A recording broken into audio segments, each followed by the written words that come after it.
Support for Clever comes from Geometry. Geometry is a designer home goods brand that is fusing form and function and taking it to the next level with their award-winning kitchen tea towels. As featured on ABC's Good Morning America, Geometry towels absorb up to 7 times their weight in liquid and come in hundreds of vibrant prints. Give your kitchen a fresh new look by heading over to their website at geometry.house to get 15% off your order by using the code CLEVER at checkout.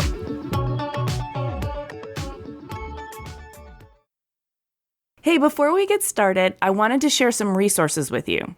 Since I know you like podcasts about design, if you're not already listening to Revision Path, you should definitely check it out. Revision Path is an award-winning weekly showcase of Black designers, developers, and digital creatives from all over the world. Creator Maurice Cherry has been doing Revision Path since 2013, so there is an enormous back catalog of episodes for you to devour. Learn more at revisionpath.com. Black Artists and Designers Guild is a global platform founded by Mulaney Barnett, representing a curated collective of independent Black artists, makers, and designers across various art and design disciplines who are at the top of their respective fields. Find the directory and learn more about the mission at badguild.info. That's BADGUILD.info. Black Interior Designers Network, founded by Kimberly Ward, is a nonprofit organization with a focus on creating a rich network and resource for members, clients, suppliers, manufacturers, and the interior design industry at large that showcases the breadth of Black interior designers' creativity, influence, and professional contributions. Go to blackinteriordesignersnetwork.com to learn more. We'll be including these links in the show notes too. So whether you're looking to hire a new team member, outsource a project, connect, or find inspiration, start there first. Okay, now on with the show.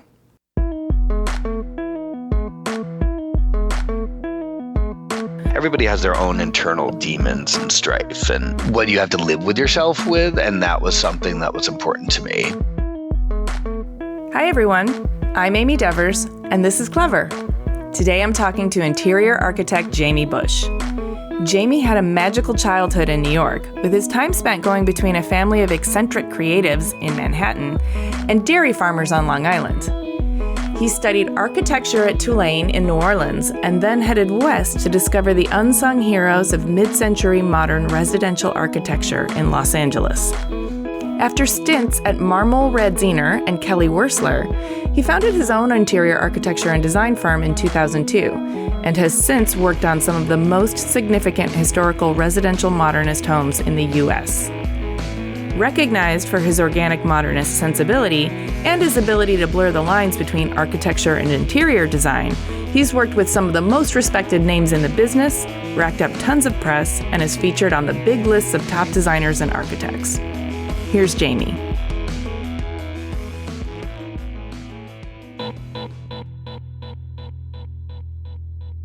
My name's Jamie Bush. I'm an interior designer located in Los Angeles, California. And I've been doing this for around 20 years. And it's really just an integral part of who I am and luckily how I get to spend my time. Yes, that does sound like you've carved out a pretty good life for yourself. We always like to learn about our guests and how they got to be the adults they are by going back to their childhood. And I did a little reading up on you, and it sounds like your childhood is just incredible. I mean, I don't want to put words in your mouth, so why don't you tell us? Paint the picture for us. You know, when you're in something, you don't really sort of see it as being unusual. And as I've gotten older, I realized I had a magical childhood. My family is from New York. We grew up on Long Island and Manhattan. And I went back and forth between the city and sort of a city and country life, but really grew up in this little seafaring town on Long Island on the South Shore called Bayport. And half of my family were farmers. They were dairy farmers on Long Island, which farming on Long Island has a rich history. And really, the Hamptons were just filled with farms sort of growing up and why so many people went out there. But we had a dairy farm in East Hampton and in Hotesville. we had a huge vegetable farm and tractors and trucks and horses and ponies and dogs and rabbits and cats and Oh my gosh, wide open spaces, machines and animals. yeah, And sunshine. amazing. And we really worked on the farm. It was a hobby for my father and his inklings. It wasn't his career. So we didn't live on the farm, but we spent a ton of time on the farm. And so that was this bucolic, idyllic life of a child, sort of growing up, growing and making things. And then half of my other family, who actually grew up on the farm and moved to the city, were in fashion and design and photography and painters and very all creative. So I was sort of surrounded by people that made things, whether growing things or creating things in sort of art and design. And so it was really this magical sort of duality of the sophistication and culture that Manhattan would bring, and also being very rooted in nature and working with your hands and sort of just literal hard work. Probably people now would call it child labor. But it was something that really taught me about makers and people that work with their hands and sort of creating something from nothing. Well, it gives you a real tangible sense of, something from nothing, which is different than a cognitive or intellectual sense of something from nothing. When you actually put your body into it, it informs your worldview in a way. Oh, completely. And the overlapping of that, because a lot of times these are segregated things as far as manual labor and the physicality of actually creating something versus the sort of more of a highfalutin academic world of, which could be sort of design or the art world. And, we didn't grow up in means necessarily. It was sort of acquired over time with people from their success of whatever endeavors that they were working with. But a lot of my family did both. That I have a crazy story. Like I had a great aunt who was a mentor of mine. She was a very famous shoe designer and had she has 250 pairs of shoes in the Met, and they did shoes for everybody in the day and won Cody Awards and all this stuff. But she grew up on this farm, and they were very jet set in the 50s and had a Rolls Royce, and she would drive out in the Rolls Royce from Manhattan. Oh my God. Pop the trunk, get a pitchfork out of the trunk with a potato sack, go dig up potatoes and carrots and weed in the garden, bring vegetables, throw it in the back of the truck in the rolls and drive into the city. Whoa. So, and it's the sort of scrappy, these are these Jewish intellectuals that it's weird to have. Also, Jewish farmers aren't something that you typically think of, but they were really these hardworking Jewish, almost like a blue collar family that sort of really worked their way up into these upper echelons of sort of art and design. And that really informed a certain work ethic, but also the interconnectedness of having an idea and then seeing it into fruition, if that makes sense, so it's not just a conceptual thing. Yeah, it totally makes sense, because you're witnessing before you probably even have the verbal skills to articulate it. You're witnessing people both working hard for fun and for pleasure. So much of what I struggle with in today's society is that we're still kind of telling our kids not to pursue creative professions because they're not secure economically. Sure. But if you have a window into that as a child, and then you also have a family system that supports it, and there's interconnectedness between what hard work and the tangible fruits of the labor, that sounds like it would really help your brain compute how to make something out of that for yourself. Yeah. No, it did. And we, as kids, we were surrounded by people that just worked. Nobody retired. You die. You basically work and then you die, but you work at things that you're sort of either compelled to do or love to do, hopefully both. But we were encouraged to sort of create our own jobs, essentially. starting at, I don't know, 6 or 7. And so like you paint shells and then you sell them on the side of the boardwalk, or you would like, I seriously would like catch frogs at the beach and sell them. And like, and we had farm stands. I used to sort of pick vegetables and put them in a wagon and deliver them door to door and sort of sell them with my friends. And you just make shit up. And it was just a freedom that, rather than a prescribed idea of what a job is, it's just, I don't know, if you want something, you want to make some money, you sort of figure it out.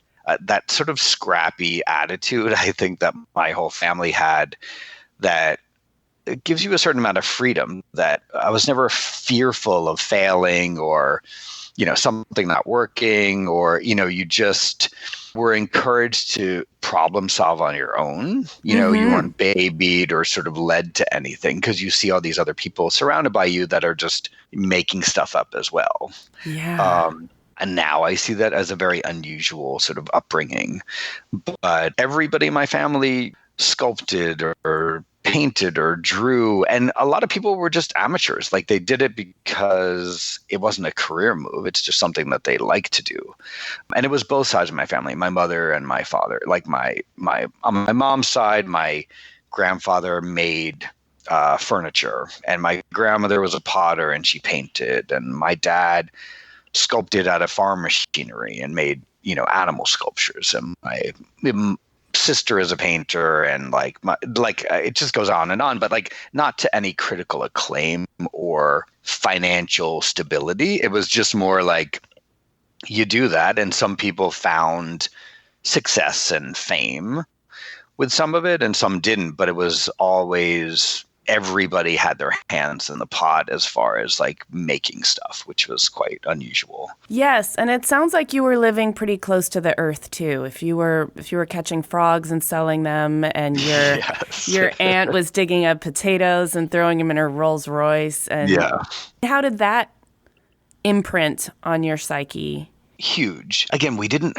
have tremendous wealth necessarily, but besides the farm, we always had a little beach house on Fire Island. My parents bought their beach house for $7,000. It was like, one of these wooden shacks that was just set in nature, and it was just a ferry wide away. But like, as a child being on Fire Island, that you basically hardly wear any clothes, and you come home when it's dark out, and you're digging up bones in the forest and bleaching them from the year before of the animals that have died there, and sort of collecting bones and fishing, and again, making things out of nothing, so we would spend summers tie-dyeing clothing and selling that, or we would grow things on the island, or so many things. And I was just surrounded by nature and a love of animals and the seasons, and it was a very unscripted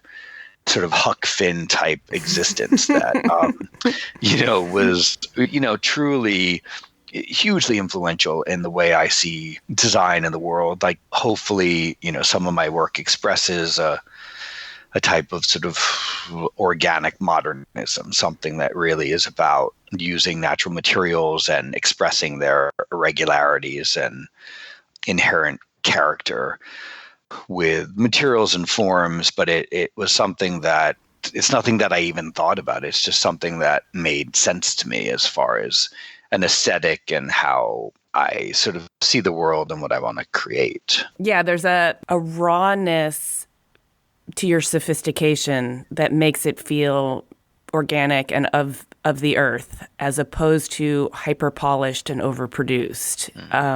Thank you. Yeah, and so it feels, there's a warmth there, I think, and there's a depth that really allows somebody to kind of get intimate and connected to it, which is powerful.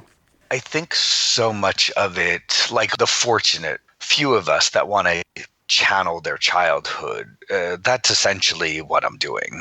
Growing up in these wooden beach houses, and my family were always gifted in finding interesting real estate. So people would live in, like literally would build like these amazing tree houses, or would have these old broken down cottages, or charming shingle style homes, or camps in the Adirondacks, or like magical sort of fairy tale setting type places that they would inhabit.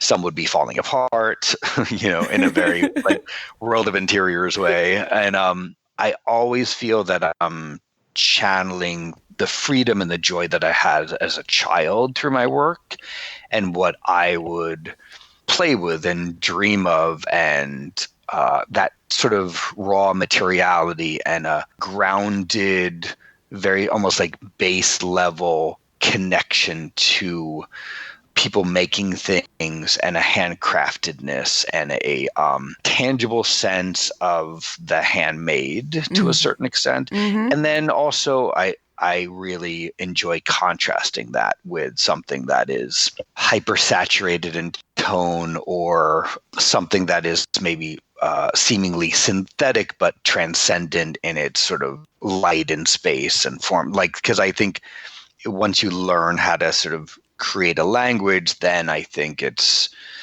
almost irresistible not to contrast that in a certain sort of sense. But well, and the contrast sort of celebrates both of them a little bit more, right? it does, yeah. Yeah. It's true, because if you're immersed in too much of the same all the time, you don't see its inherent qualities, because it permeates everything, and you're completely surrounded. But it is true. So yeah, by highlighting that as a contrast, you do get to understand it better, I think. So back to your childhood and now your adolescence, I'm kind of wondering if you had all of this creative outlet and room to sort of run around and make your own path.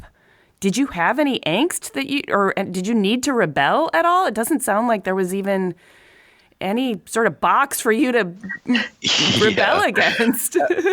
I didn't. My sister was super rebellious, so I think she took care of both of us. Okay. But gotta have one of those. And iconoclasts and anarchists. Yeah. She was a little more A-type personality than I was, but I think I didn't rebel necessarily, but I at the end of high school, I realized that I needed to sort of move away, because I was closeted, and which seemed normal at the time. And, and I didn't have sort of any experience with my sexuality. And I felt like I needed to get out of the Northeast and sort of plant myself in a completely foreign location where I knew nobody, so I could sort of deal with that. So that was more of a moment where I had a break from that life that I had previously, so I could sort of get my bearings.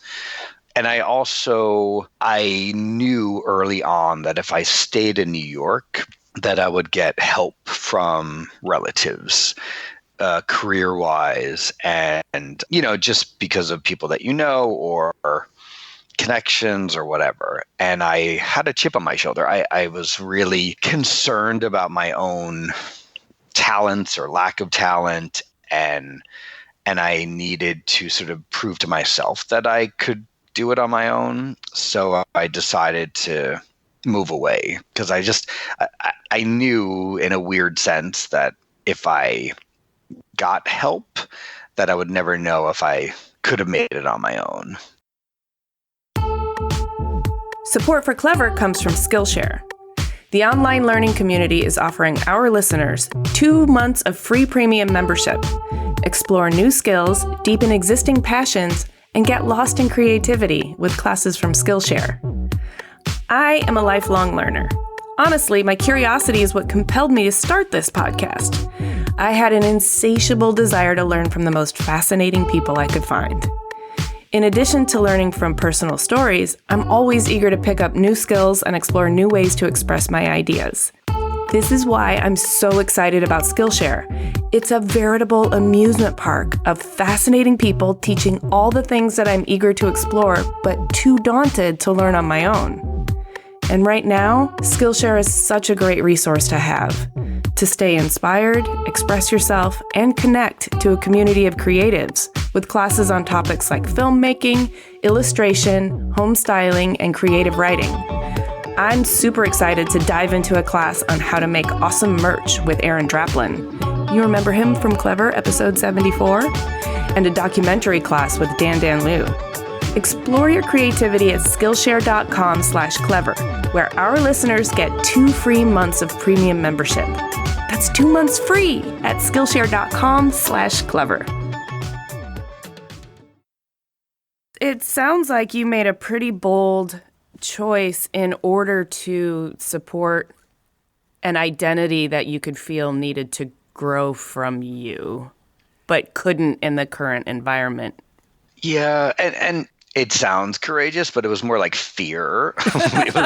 it was more the idea. One is like I needed to like deal with being gay and like what that meant on my own terms and not being surrounded by anybody that I knew, because I just couldn't deal. Mm-hmm. And it wasn't, my family was not homophobic at all. I mean, we have gay friends and gay relatives. It was just my own sort of like neuroses trying to like figure my own stuff out. But there's some people in my family that have had great sort of critical success in their careers, and they had no help.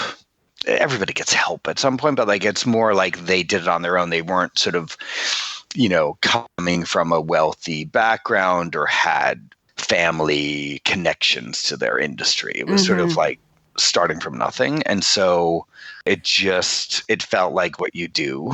It sounds like that scrappiness is part of your value system. And you needed to go prove yourself to yourself. Yeah. Before you could fully enmesh yourself with a supportive network that you were privileged to have access to.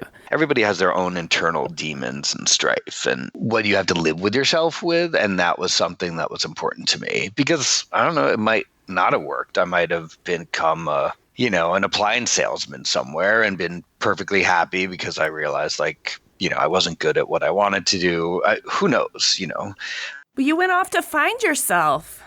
Where did you go? For schooling, I went to the South. I went to New Orleans, a school called Tulane, and I was so paranoid of getting, because I didn't know where I was going to end up, and I applied to 13 colleges, just like so freaked out because I was closeted and where I was going to end up. And I visited all these places, and mostly in the Northeast and whatever. And I got in to Tulane thinking I was going to be an artist. Not that they have a great art school or anything. But I literally, it was after I got my places where I got accepted and denied, I got a map out and I measured on a ruler the farthest distance from my house. And I went there, sight unseen, had no idea what New Orleans was, never been there. Thought I would like swim in the Mississippi every day and just clueless. And it was the best thing I ever did. Oh, I feel it. I'm sure. It was like I knew nobody. It was a magical city. The school was great and beautiful and historic and celebratory. And I started there. I went to, undergrad and art school, taking art classes. And just by chance, a bunch of my friends were in the architecture school and I used to hang out there and it just clicked. And earlier on, my mother was like, you're good at math, you're creative, why don't you look at architecture? And I was like, that's ridiculous. Like, you have no idea what you're talking about. Like, that's a terrible idea. Makes no sense.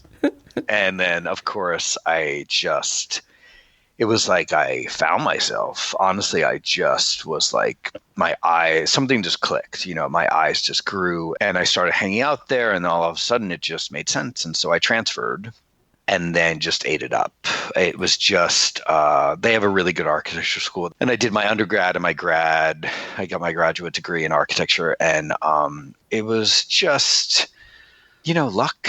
Honestly, it was luck that I, landed there and being in this sort of beautiful and relevant historical environment that New Orleans is with like such a history of it's so rich. and they call it a genus loci, like this very specific place on Earth with its physical environment and historical nature, and the urban fabric that was built around that was just an incredible laboratory to sort of study design and architecture in. And the school it's a modernist school. It's not, this historical sort of based design school, but that contrast just gave such an incredible sort of foundation to sort of work in, and it was incredibly fun. I mean, it was just, it was a very rigorous school, but then to have the outlet of the city itself was just brilliant. I mean, oh man, I want to be there. I want to be your friend. Childhood, college, all of it. What's I'll buy a frog. But what's amazing is that fast forward to now, I was so fortunate to be sort of asked to be on the board of the school. So now I'm on the board of regents on the university. And so I go down there several times a year for board meetings that always correspond with Jazz Fest Oh, that's wonderful. Isn't it nice to be continually embraced by institution that also fostered such growth in yourself? Huge. It's huge. This year I lecture down there, and it's just a full circle. I mean, it's a homecoming to me, and I feel so strongly connected to not only the city, but the school itself. And then also I've hired people from the school since, I have people who were students there that are now in my office, and it is giving back, but it also just sort of, I feel like, gives to me because you again get to experience that time of your life and be reminded of, what it felt to be down there. And, it was really such a fortunate time of my life, and the background and all of that sort of taught me so much about not only who I am, but like this sort of freedom again to sort of create in such a rigorous manner. This architecture schools are tough, 3/4 of the school doesn't make it, so your graduating class gets very boiled down to, just a few. And it really informed my practice hugely. So I have to ask a couple sort of major and obvious questions. Did you also find yourself sexually? Like, were you comforted and safe enough to come out? Well, at first I joined, because I was totally closeted. Mm-hmm. I joined a fraternity because I just didn't even know what to deal with, this like lady killer fraternity on campus. And it was the perfect guise for me just to not even, have to deal with it. Except these guys were just total hunks that were just on a conquest. So you would have to like report your like weekly antics at the sort of fraternity sort of Sunday evening dinners. And I was just the token stoner. I would always be like in a tie-dye t-shirt, and sort of people would just easily pass over me, so I wouldn't really have to deal. That had a short sort of lifespan. And then I eventually like deactivated from that, and hence met a bunch of gay guys from that fraternity afterwards, like that were closeted too. But New Orleans was like overload. I mean, because everything's decadent down there. So like, the university provided this great shelter, but once you ventured out, I mean, it was an amazing place to come out because it was super fun and there was no like shame in any of it. And it was, straight or gay, so many people are like sexually over the top and like just letting it all hang out. So it was a really liberating place to sort of just find yourself. And liberating, no shame in any of it. That all sounds like ideal conditions. Yeah, and there were so many more extremes than you. Yeah, where you weren't going to stand out. No. My friend, I had this lesbian friend who sort of went back and forth, and she would hang out at this bar called the Double Play. So it's basically for transsexuals that sort of flip both ways. So like that was when you like are like surrounded by like every walk of life, you just sort of blend in. It's like what you're dealing with is so no big deal, which was really comforting. And also like, it just never became an issue.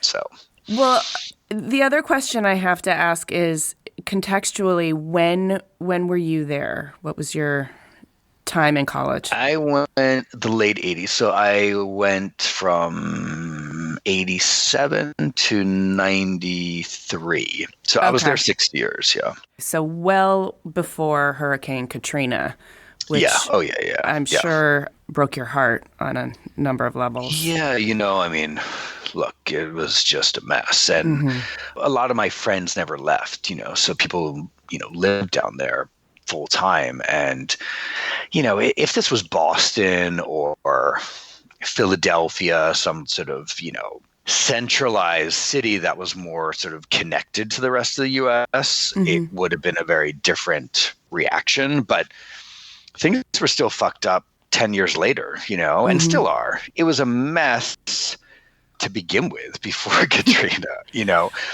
Government was corrupt. City streets were like riddled with potholes. There were so many things that never worked about New Orleans, and that was part of its charm. You get these cities that are really well run and get all gentrified, and a lot of the character is sort of taken away. That never happened to New Orleans. No, it's so rich in flavor. Yeah. And so it was screwed up to begin with, but then Katrina just exacerbated everything so much, and the recovery, I went down soon after Katrina, and I would always go down. I would always spend time, and it was rough, for so many people for so long.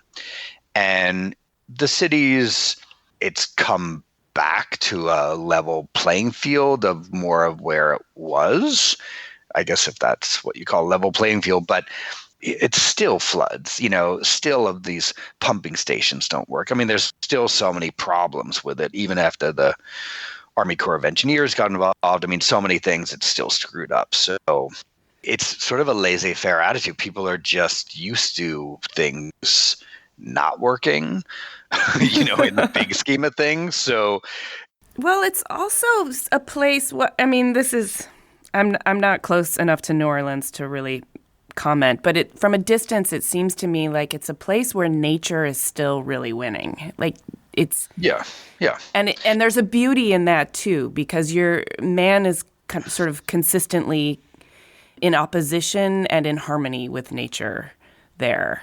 It's subtropical, so like wood rots constantly.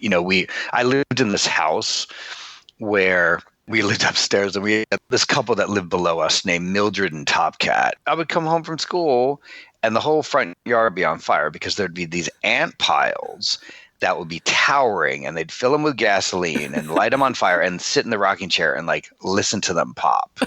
And it's just, but you're like invaded by really this like relentless nature there where everything is overgrown, and sort of insects and plants will just destroy a house, and the floods, and it's very much part of it. Plus things are allowed to grow old. I live in Los Angeles where like they'll quote unquote trim a tree and it's basically a stub. They like annihilate anything that actually will have an age or a patina or be allowed to sort of mature. And like there you're surrounded by 100-year-old oak trees and just overgrown vegetation that's so romantic and damaging and and powerful and it is earthy and sexy and wild. It's all of that, but you just have to give into it. I mean, it's like you're not going to win. Nature will always win. It will, yeah. So back to you. You were there from 87 to 93. Eventually, we all have to graduate and leave school and step into the professional world. What did that transition look like for you? Where'd you go? What were your first few jobs? How did it feel? I went home. I went back to New York, and it was winter. Ew. And I was doing some manual labor. I was literally digging a septic tank on a property that I was managing. I was just miserable. It was just like, I didn't want to be there. and it was freezing, and I just realized I needed to sort of look elsewhere. And a friend of mine, this artist who I grew up with on Fire Island, this girl that I've known since I was 4 years old, she was in LA, and I didn't really know about LA and what it was, but I studied a lot of modernist architecture in college. And Manhattan for me, you would really be doing interiors. And this is when I graduated with an architecture degree and I was interested in building. At the same time, there was a previous graduate named Bob Hale. He ran Frank Gehry's office for years, and he just went on as his own. He was a graduate and just starting out, and he tentatively offered me, a job. I don't even know how it came out, but got wind I was maybe moving out there. So I just picked up, and with an old roommate of mine or a friend from architecture school, I just moved out to LA thinking I'd be there for a year or two and try it out. I didn't have a job yet. And it was great. I moved to Silver Lake. All my friends were living in like Schindler apartments and Neutra houses. It was super cheap.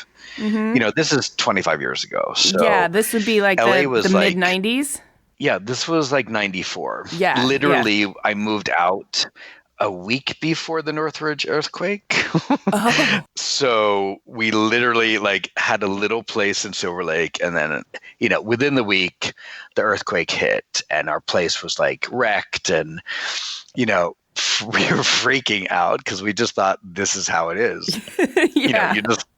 This is like normal life in LA. And that was a really strange sort of welcoming, because like freeway overpass collapsed and like traffic was weird. Everybody was like up on end. But all of that said, I mean, it was a really great time for me, because Silver Lake at the time, there were just artists and architects, and it was like very gay at the time, but like leather daddies. It was super Latino and sort of rough, And I know this Silver Lake, yeah.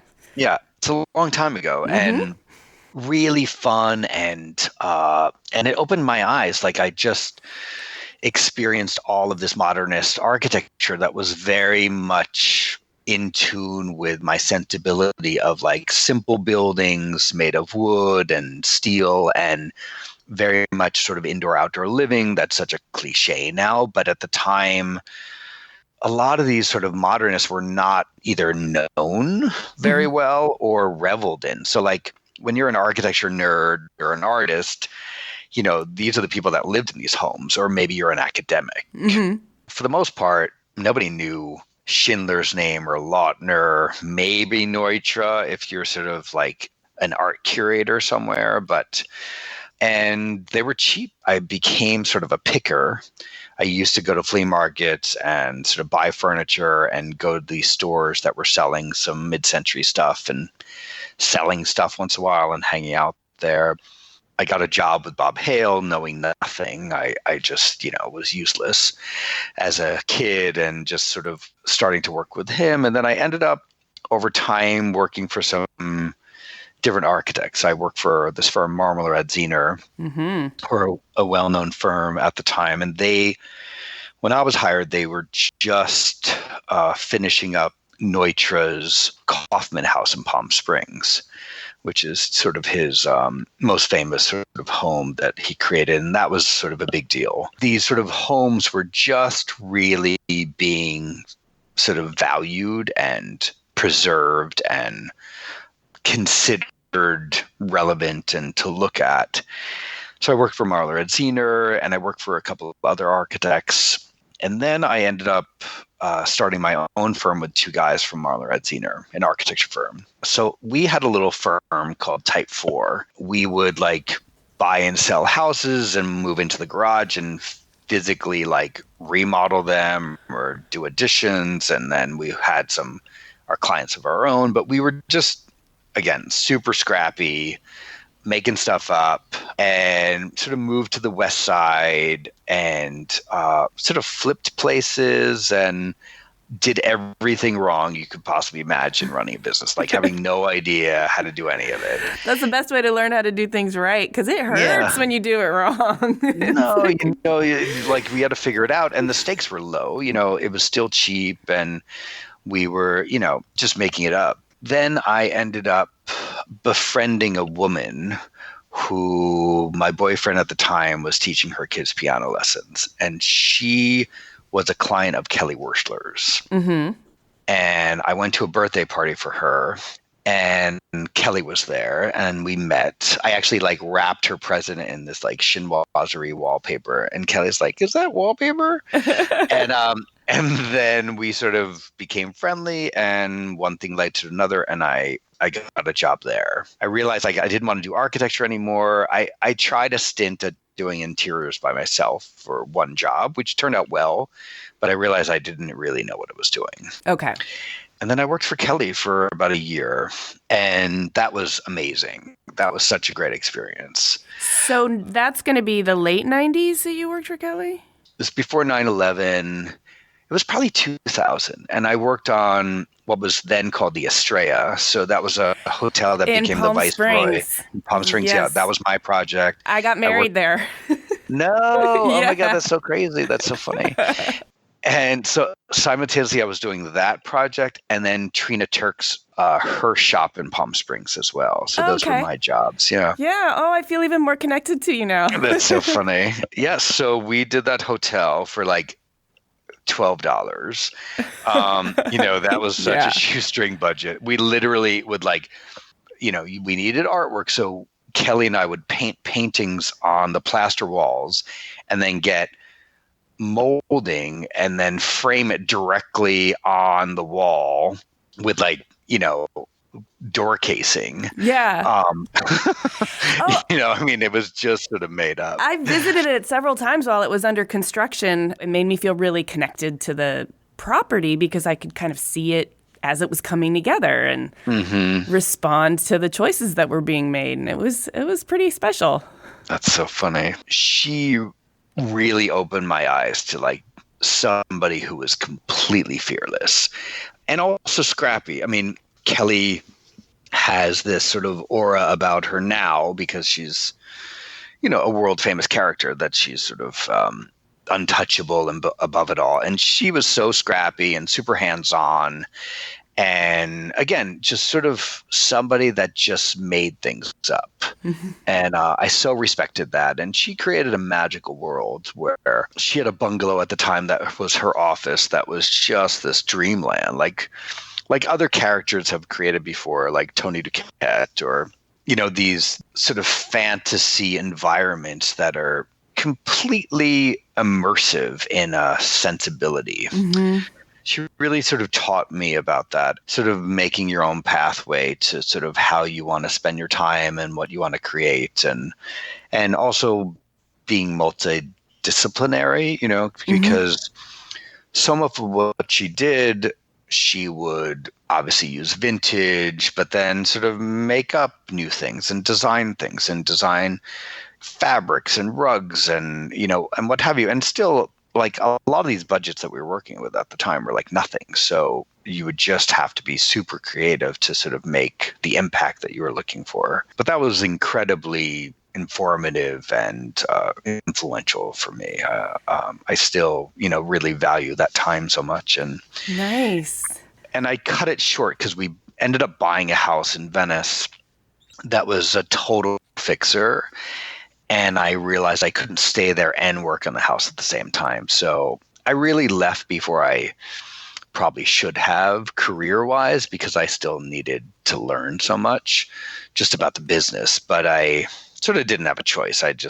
We ended up buying this place. I had to redo it. So I just ended up having to leave. And that's really what started me starting my own business. Oh, interesting. It was definitely out of personal necessity, and then you just sort of went from your home project into projects for other people under your own name. Mm-hmm. Yep. Again, looking back, it was just amazing happenstance to sort of what ended up transpiring, but we bought this tiny little duplex in Venice that was still like rough and tumble. It was like the cheapest thing that we could afford and tiny, each side was like 1,000 square feet, but we remodeled it. And I did it in this sort of crazy over the top way. It was like Liberace's beach house. It was like super like, right off the heels of Kelly. And it was, marble floors and lacquered surfaces and all this retro sort of hardware. But it was this fantasy little beach house thing. And my partner at the time was a piano teacher to these sort of wealthy West Side families. And they would come to our house and hang out and be with the kids and take piano lessons. And they'd see the house. And then inevitably they would hire me to work on their homes. And it was just this sort of byproduct that was never like planned. It was just sort of a really sort of fortunate sort of way of meeting people and getting work, and it worked. Yeah. And that's really sort of what enabled me to sort of get clients and meet people and start my practice. So not quite 20 years into it, you've been doing it for a while now, and you've got some impressive projects under your belt. Do you want to tell me and our listeners about one of your favorites? Maybe also tell us why it's so dear to your heart. The physical outcome of places, clearly I have favorites, but there's also, an emotional or challenging outcome to a lot of these things. And, but I will say, off the top of my head, one that was a huge turning point for me was this house called the Butterfly House in Carmel. That was this historic mid-century, really small house. It's less than 3,000 square feet. Small in comparison to, projects that we're working on now. Originally designed by this architect named Frank Wincoup in 1951 for himself and his family. And it's this total fetish object of a house. The roof looks like a wingspan or open butterfly wings, and jutting out in this rocky outcropping into the Pacific and this devastating coastline. I mean, it was just a dream project. And this couple from London was looking to move to the States, and the wife, Hannah, like so many outsiders, looked at Carmel as being just this dream place in California, which is what it is. And sometimes it does take an outsider to really appreciate sort of what is there. And she found this house, and she determined to uproot her entire family, move them from London, 2 little kids, and recreate her life there, because she was so taken by the scenery and the nature and the sort of connectedness to the earth and sort of a very healthy lifestyle that she really wasn't finding in London.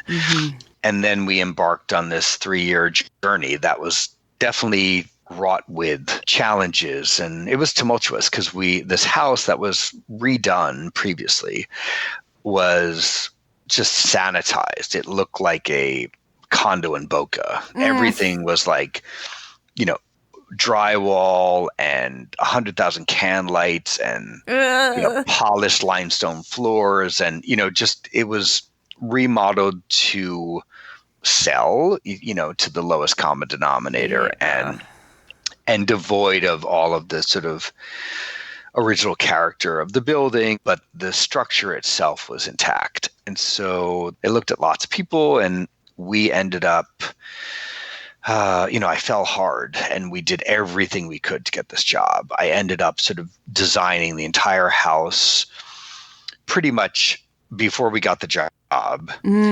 We ended up making this sort of inspiration lookbook that I had bound in this sort of handmade linen box. I hired a graphic designer to make a logo of the house and have it embossed.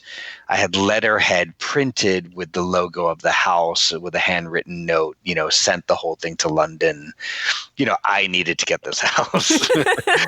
I did everything I could to sort of seduce them into this vision. I was going to say, it sounds like a courtship. It's definitely a seduction. Yeah. And, because I knew what I wanted to do to it, and it worked, and they hired me.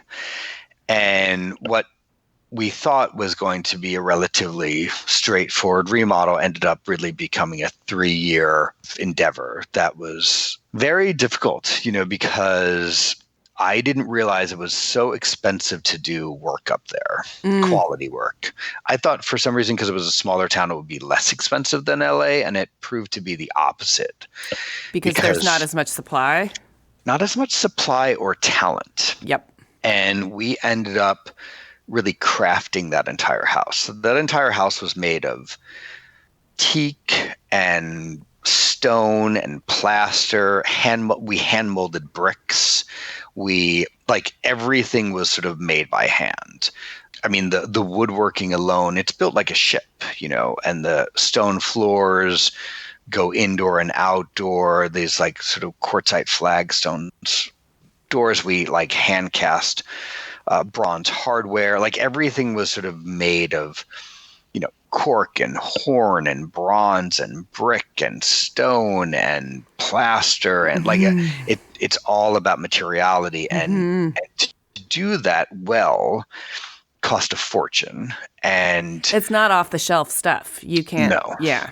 And because there was such little storage in the house, everything was sort of, again, made like a ship. So every little nook and cranny had to be studied and maximized for its, function.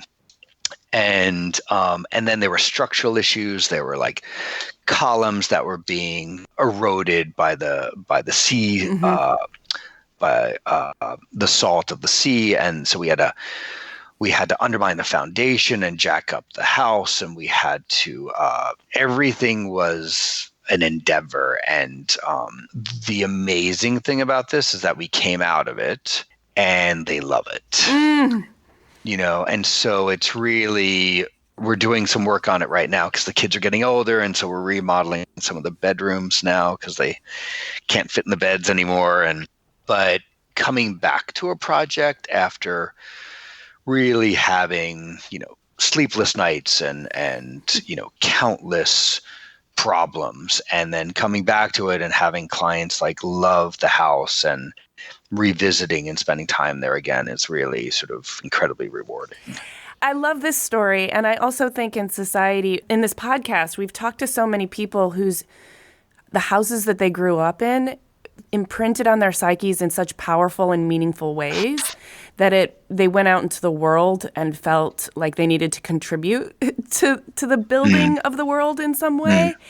And if we don't celebrate that, if we don't acknowledge it, if we do, like you said, sanitize everything in these sort of generic boxes, how can we possibly have an appreciation for that? The fact that they allowed me to sort of reinterpret what I think Frank Wincoup, the original architect's vision, could have been. I look back and I think that he would have approved of this interpretation to this house that he designed. And the fact that they allowed me to do it was something that it just becomes a part of you, because when you're entrusted with somebody's time and treasure, it becomes very personal, you know, and it might not work.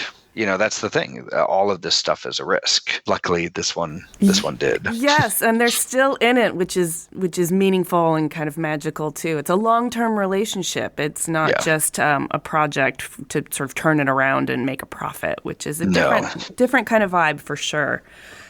Interpreting Frank Wincoup's original intentions, was that part of the process that you enjoyed? There wasn't a lot of documentation about, we didn't have the original drawings of the house. And, at that time, this was a relatively modest house, even though it was dramatic in its setting and its expression of a building. This was not made with high quality sort of finishes. Mm-hmm. It's just not really what was done at the time when these homes were sort of built, unless you had, a really good budget. So he built the thing for $30,000, we found out, Oh, wow. which, well, that's in 1951 dollars, but at the same time, it wasn't some astronomical number of finishes. So what my intention was to channel what he might have done if he had a bigger budget.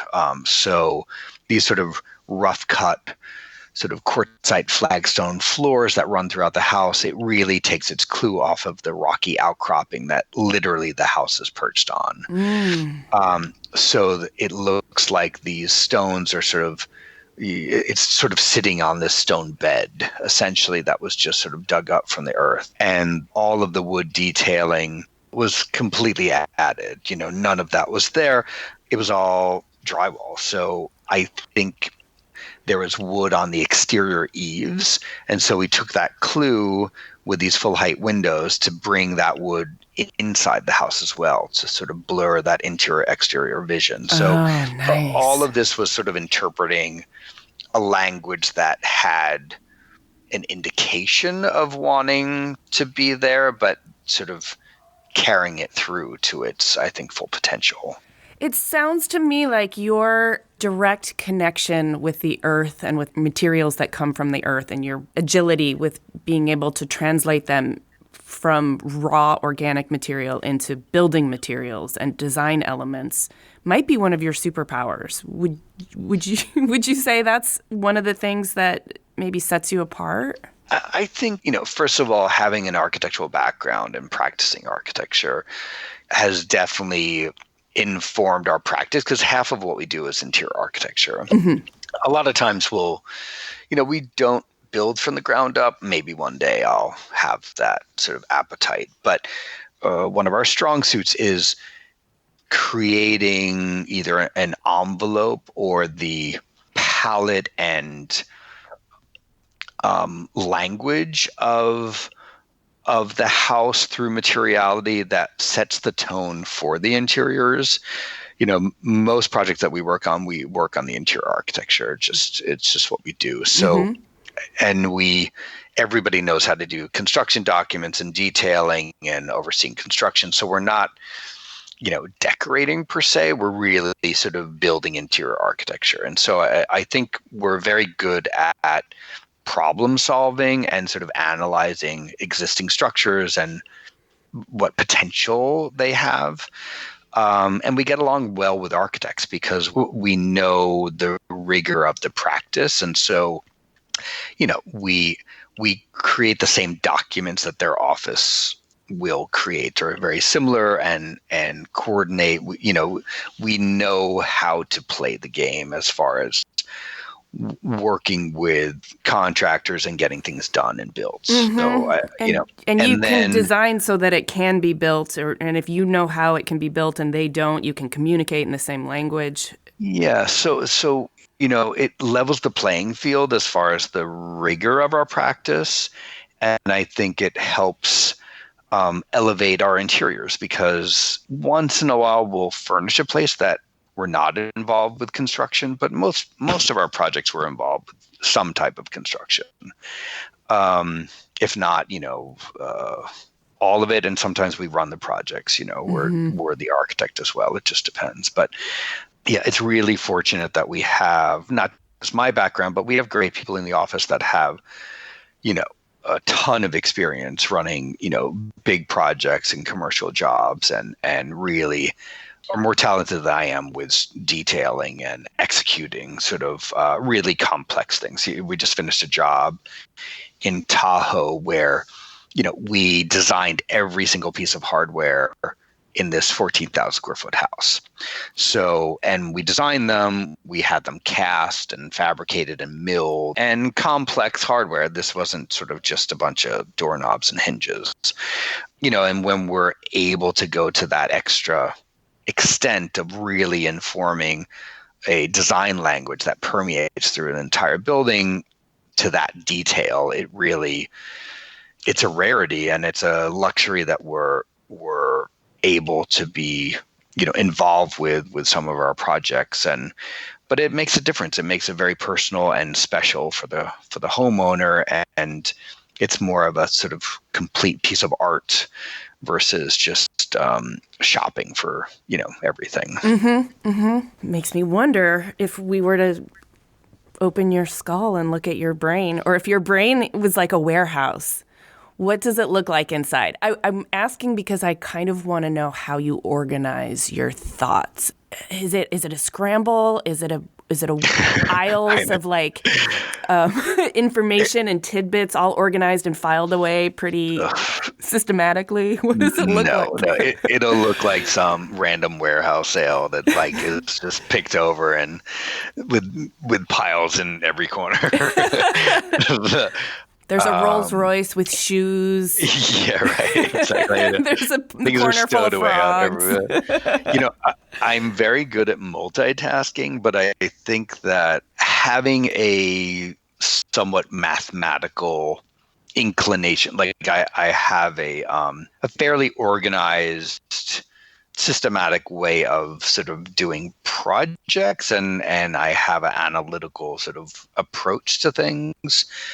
But on the creative side, I'm all over the place because I might, a project may start from a photograph that I see that has this amazing chartreuse color, and it's sort of like it sets something off, and then a room becomes sort of like immersed in that sort of tone of that from that photograph. But it's I don't know. I find my process it's not a linear process. Mm-hmm. The practice forces it to be, which I like because it forces your hand to make decisions and then move on. Yeah. So that helps me sort of have to stop and commit.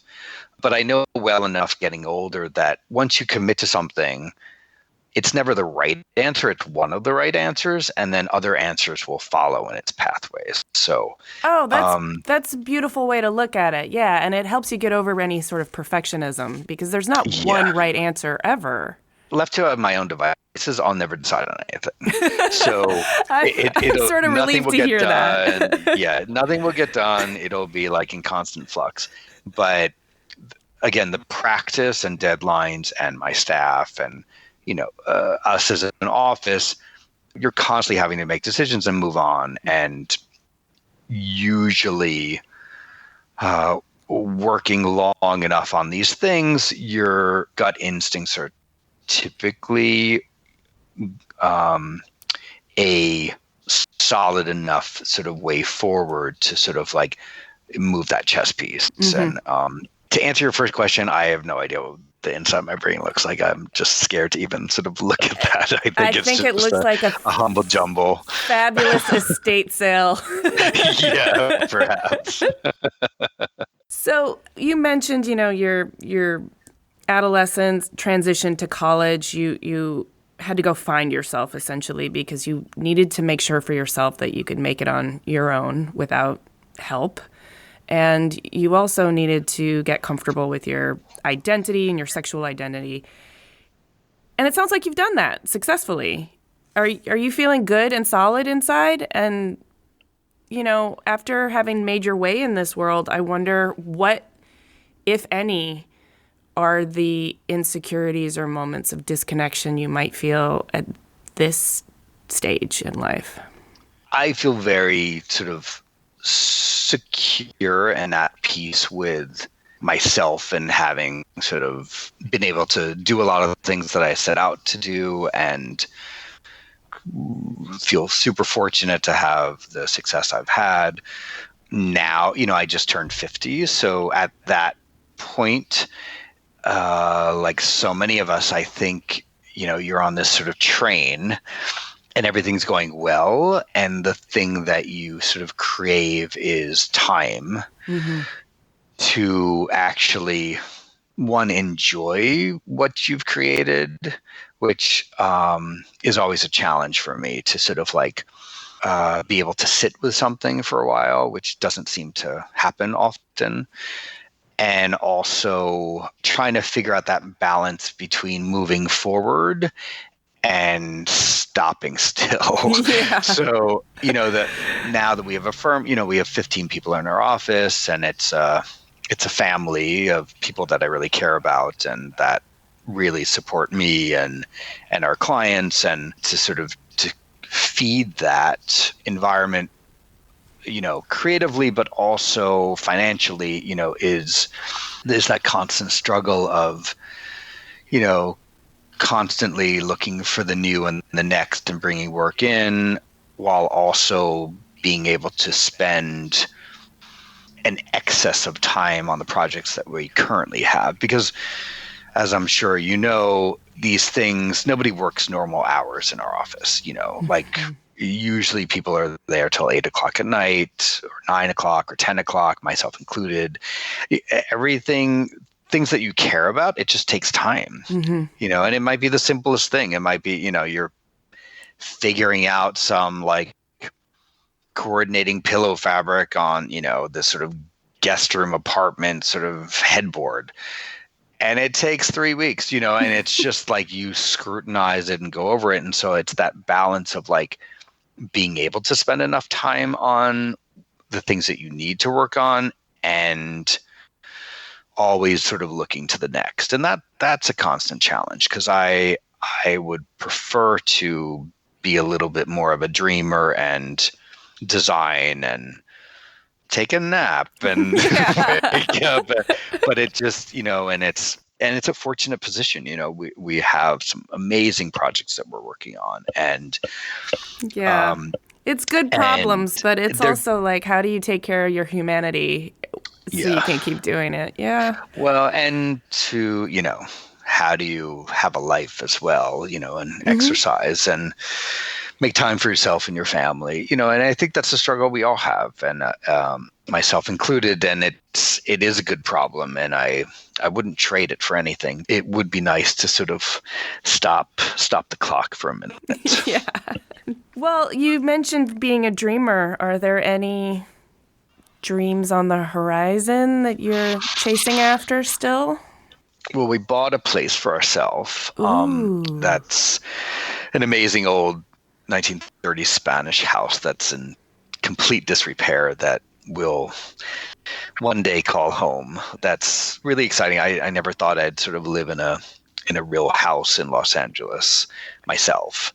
It's something that you do for other people. So that's something that's really sort of exciting for us, and to plant trees. And so that's great. And then, I would love to make more product and furnishings and sort of have more time for my artwork and have a show or two and make a book. And, there's lots of things that I still want to do for sure. And, and it's something where I don't think I'll ever retire or stop, unless I'm forced to by health or extraneous circumstances. But I don't know. I think there's so much more to do. And fortunately, we're able to have the opportunities to do a lot of these things. So I feel very fortunate.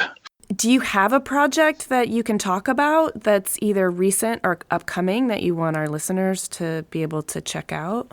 We just finished an apartment in Manhattan, in this big tower in Lower Manhattan that has extraordinary views that that just got published, and we were finishing this amazing house on the lake on 4 acres in Nevada on Lake Tahoe that we're about to shoot. That's this sort of brutalist modernist structure that's filled with natural materials, but also saturated color sort of against them. So there's like tons of sort of jewel tones among sort of this, super organic landscape of the lake and the mountains. So that's coming out, and we're just finishing up this other house that's completely different. It's a huge, like a 20,000 square foot house in Mandible Canyon on top of this hillside that's all super muted. It's all